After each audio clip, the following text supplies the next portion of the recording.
Nearly every culture on Earth, independently or through centuries of ancient trade, arrived at the same idea. Take some filling, wrap it in dough, and cook it. The result is one of the most universal foods ever created. From the bamboo steamers of Shanghai to the mountain villages of the Caucasus, from church basements in Warsaw to street carts in Buenos Aires, the dumpling exists everywhere because it works everywhere. Simple, portable, infinitely adaptable. And what connects them all is far more than just dough and filling. Nearly every dumpling on this list traces back, directly or loosely, to the same starting point: jiaozi, the Chinese dumpling that started it all. Ground meat and vegetables sealed inside a thin round of wheat dough, folded into a crescent, and either boiled, steamed, or pan-fried. The popular origin story credits a physician named Zhang Zhongjing, who supposedly invented them around 200 CE as a cure for frostbitten ears during a brutal winter, wrapping mutton and herbs in dough shaped like tiny ears and giving them to the poor. That is legend, not documented history, but the archaeological evidence is real. Preserved dumplings have been excavated from Tang Dynasty tombs near the city of Turpan in northwestern China, roughly 1,300 years old, and they look almost identical to what you would order in Beijing today. About 5 centimeters long, crescent-shaped, and clearly hand-folded, jiaozi belonged to northern China, where wheat was the staple grain instead of rice. The signature fold gathers one edge into small pleats, pressed against a flat edge, creating that familiar curved shape. And that shape matters. It resembles the yuan bao, the boat-shaped gold ingots used as currency in imperial China. Eating jiaozi during Chinese New Year is a way of inviting wealth into the coming year. Families wrap them together the night before, and some hide a clean coin inside one dumpling. Whoever finds it gets extra luck for the year ahead. Jiaozi spread across all of China, but in one small village near Shanghai, someone asked a question that would change dumplings forever. What if the dumpling itself contained soup? Xiao bao. The name means little basket bun, after the small bamboo steamer they are cooked in. The Shanghai-style version traces to the 1870s, to a village called Nanxiang, where a restaurant owner started adding chilled pork stock to his filling. The trick is aspic. A rich, collagen-heavy broth is chilled until it solidifies into a firm gelatin, then diced and mixed into the raw pork. When the dumpling hits the steamer, the gelatin melts back into hot soup, trapped inside a thin, pleated wrapper. The result is a dumpling that contains its own broth. Eating one properly takes technique. Lift it carefully from the bamboo steamer, rest it on a ceramic spoon, poke or bite a small hole to release the steam, and sip the broth before eating the rest. Burn your mouth once, and you never skip that step again. The Taiwanese chain Din Tai Fung turned xiao bao into a global phenomenon. The company started as a cooking oil shop in Taipei in 1958 and only pivoted to a full restaurant in 1972 when canned oil killed the oil business. A 1993 New York Times article named it one of the top 10 restaurants in the world, and suddenly everyone wanted in. Their standard is exact. Each dumpling weighs 21 grams, 5 grams of wrapper and 16 grams of filling, folded into precisely 18 pleats. Not 12, not 21, always 18. The dumpling crossed the East China Sea as well, but when it reached Japan, it came back as something new. Gyoza, Japan's version of the Chinese jiaozi, with consistent differences. A thinner, more delicate wrapper, a filling that leans heavily on cabbage and garlic, with a lighter touch on seasoning.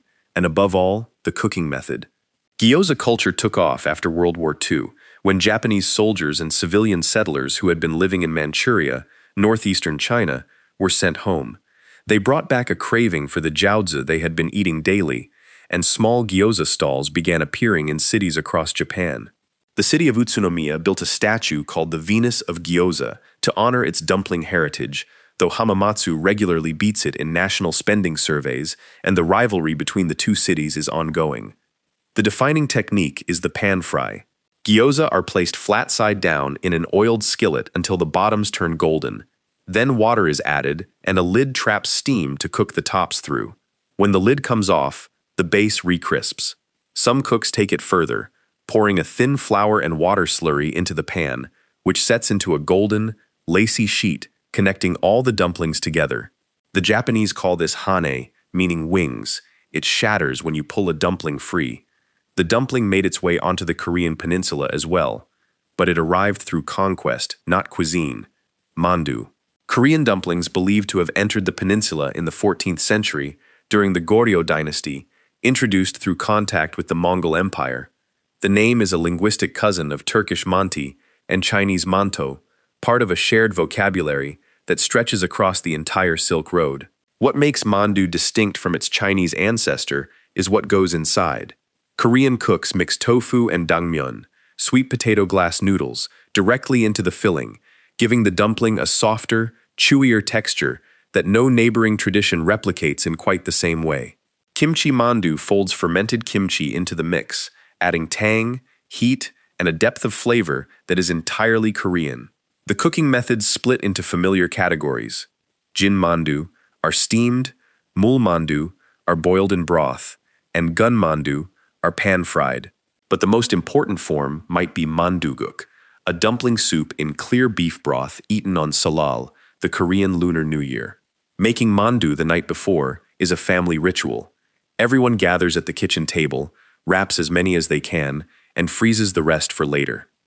The Silk Road carried dumplings west as well, climbing into some of the highest inhabited places on Earth. Momo, the steamed dumpling of Tibet and Nepal, shaped entirely by altitude and trade. The word comes from the Tibetan mogmog, likely borrowed from the Chinese momo, a term for steamed bread in northwestern dialects.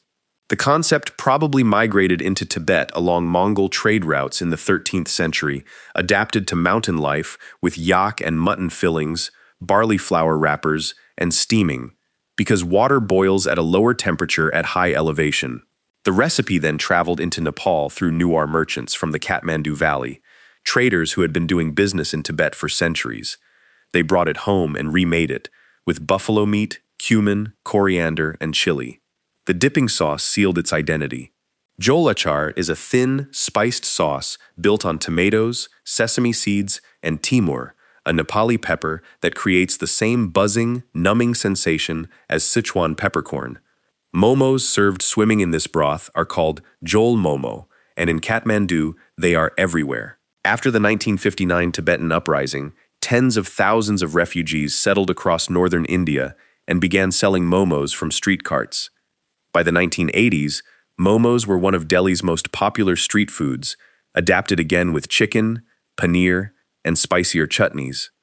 The dumplings kept traveling west, and somewhere along the way, they got very, very small. Manti, Turkish dumplings so tiny that tradition says 40 of them should fit on a single spoon. In the city of Kayseri, the most famous style, this was not just an expression. When a groom's mother visited a prospective bride, the young woman was expected to prepare manti small enough to pass the test. The smaller the dumpling, the more skilled the cook was considered to be. Each one is a small square of dough pinched around a nugget of spiced lamb or beef, boiled, and served under a thick layer of garlicky yogurt sauce, topped with melted butter, infused with paprika or Aleppo pepper, then finished with dried mint. The combination of hot butter pooling over cold yogurt is part of the experience.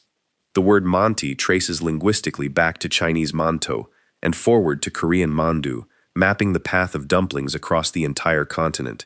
Turkic and Mongol horsemen likely carried dried or frozen manti that could be boiled quickly over a campfire, and the earliest documented Ottoman recipe appears in a 15th century cookbook describing a steamed dumpling of minced lamb and chickpeas spiced with cinnamon.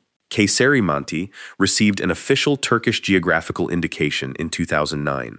Just north of Turkey, across the Caucasus Mountains, another culture built its own version. But the rules for eating it are very specific. Khinkali, large twist-pleated soup dumplings from the mountains of eastern Georgia. They started as shepherd's food, made in the remote villages of Pshavi and Tusheti, designed to deliver meat and hot broth in a single portable package during freezing mountain winters. Traditional fillings were minced lamb with wild mountain herbs. As Khinkali moved into Georgian cities, beef and pork blends became common, along with cheese and mushroom versions for fasting days. The eating ritual is non-negotiable.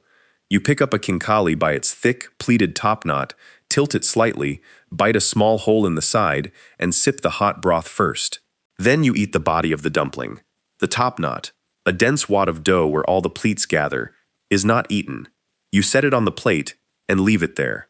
The growing pile of discarded knots is your scorecard, and everyone at the table can see exactly how many you have had. A well-made khinkali has at least 19 pleats, sometimes more. One Georgian tradition holds that a true master folds 28 into each dumpling. The pleats are functional too. They gather the dough so the thick top cooks at the same rate as the thin walls.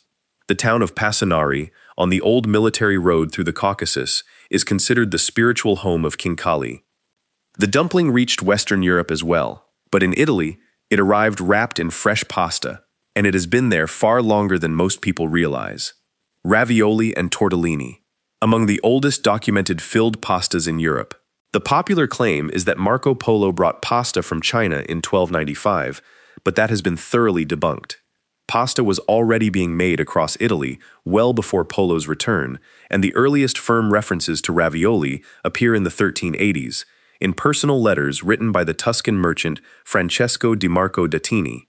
A 14th-century Venetian manuscript gives a recipe for ravioli filled with minced green herbs, fresh cheese, and beaten egg, simmered in broth. It reads almost exactly like something you would eat in Italy today. Tortellini, the tiny ring-shaped cousins from the Emilia-Romagna region, have their own origin legend. An innkeeper supposedly peeked through a keyhole at the goddess Venus and was so struck by her navel that he shaped pasta in its image. The story is charming, but it was invented by a poet in 1908. The real history is humbler: leftover roasted meat, wrapped in thin pasta dough. Bologna's Chamber of Commerce formally registered the traditional filling in 1974. Pork loin, prosciutto, mortadella, parmigiano reggiano, egg and nutmeg, served in brodo, floating in a clear capon or beef broth.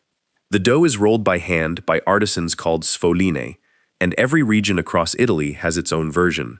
Agnolotti, capelletti, culurgiones. Italy alone has dozens. Further east in Europe, another dumpling became so central to a country's identity that it has its own patron saint. Pierogi, half-moon dumplings of unleavened dough, boiled and usually pan-fried afterward in butter with onions. They are the national dish of Poland, tied to holidays, family gatherings, and church fundraisers stretching from Krakow to Chicago.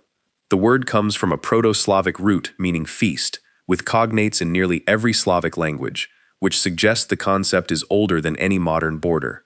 The most famous filling is pierogi ruskie, and the name confuses almost everyone. Ruski does not mean Russian. It refers to Red Ruthenia, a historical region in what is now western Ukraine. The filling is mashed potato mixed with farmer's cheese and fried onion. Sauerkraut and mushroom pierogi are a Christmas Eve tradition, served during Wigilia alongside tiny mushroom-filled dumplings called uska, meaning little ears, floating in beet borscht. A 13th-century Dominican friar named Hyacinth is said to have brought pierogi to Poland and fed the starving with them during the Tatar invasions. The story is unverified, but he was canonized anyway, and today, Saint Hyacinth is recognized as the patron saint of pierogi. Krakow has held an annual pierogi festival every August since the early 2000s. The dumpling crossed the Atlantic as well, carried by Spanish colonizers into every corner of Latin America.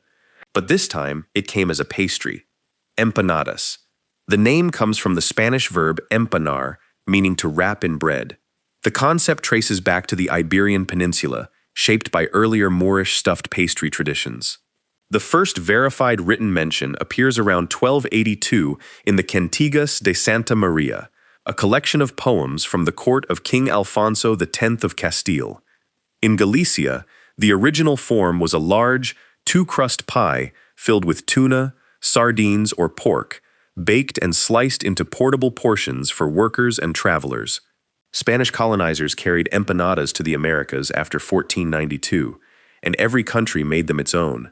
In Colombia and Venezuela, the dough swaps wheat for corn flour and is deep-fried until it shatters.